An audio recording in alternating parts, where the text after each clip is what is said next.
For the longest time, we've treated cybersecurity like it's just an IT problem, right? Something for the tech folks to handle. But what if the biggest vulnerability isn't in our servers at all? What if it's in our daily habits? Today, we're going to dig into how we can transform cybersecurity from a technical task into a shared team culture. And it all starts with one pretty surprising number. So here it is, 74%. What do you think 74% of all data breaches have in common? It's not a particular piece of software.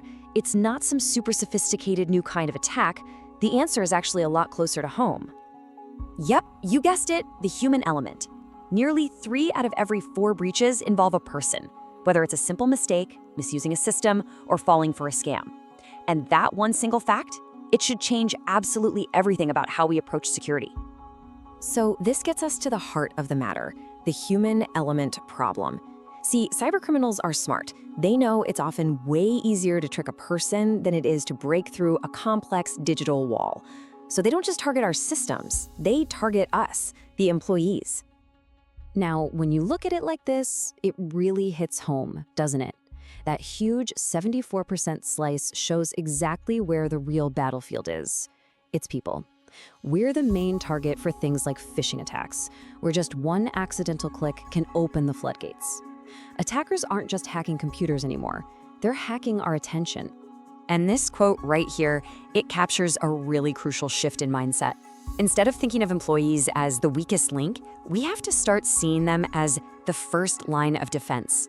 A team that's alert and well-informed can spot and shut down a threat long before it ever gets near the IT department.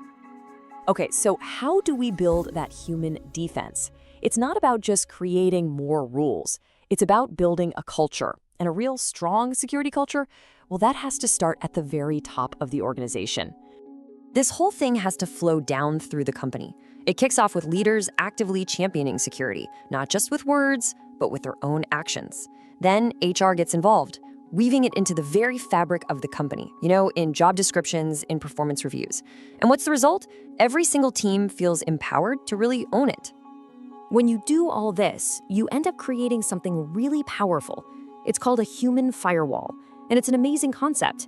Every single person in the organization, armed with the right awareness, becomes a kind of sensor and a shield, working together to protect the company from the inside out. But look, a strong human firewall isn't something you build in a day. It's forged through constant practice. And that brings us to our next big point. We have to completely rethink the way we do security training. Let's be honest, the old way just doesn't work. That boring once-a-year marathon seminar, it's forgotten almost the second it's over. The new way is all about continuous bite-sized learning. Think short monthly videos or quick quizzes that keep security front and center in our minds, but without totally derailing our workflow. And for this kind of training to actually stick, it really needs to be 3 things. First, it's gotta be relevant. The finance team needs to learn about invoice scams, not some generic advice. Second, it has to be practical. Running simulated phishing attacks gives people real-world practice without the real-world risk. And third, it has to be foundational. It must be a core part of every new employee's onboarding, right from day one. But here's the thing. Even the best training on Earth will fail if the culture isn't right. You can't just enforce rules from on high and expect it to work. To build a truly strong security culture, you have to engage people in a positive, ongoing conversation. So how do you do that? Well, it's actually the small, consistent things that make the biggest difference. A weekly security tip in the company chat, a quick 5-minute discussion in a team meeting, and maybe most importantly, celebrating the wins. When someone spots and reports a phishing email, make them a hero. And this right here, this is absolutely critical.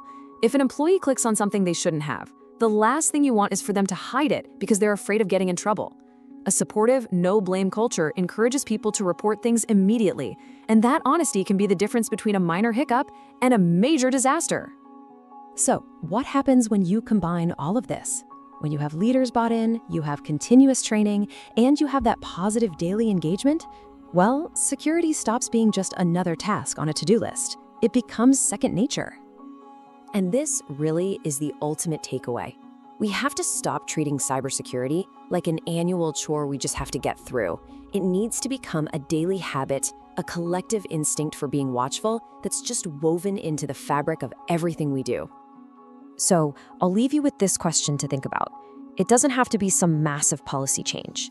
What's one small, simple security habit that your team could start doing tomorrow? What's that first brick you can lay to start building your own human firewall?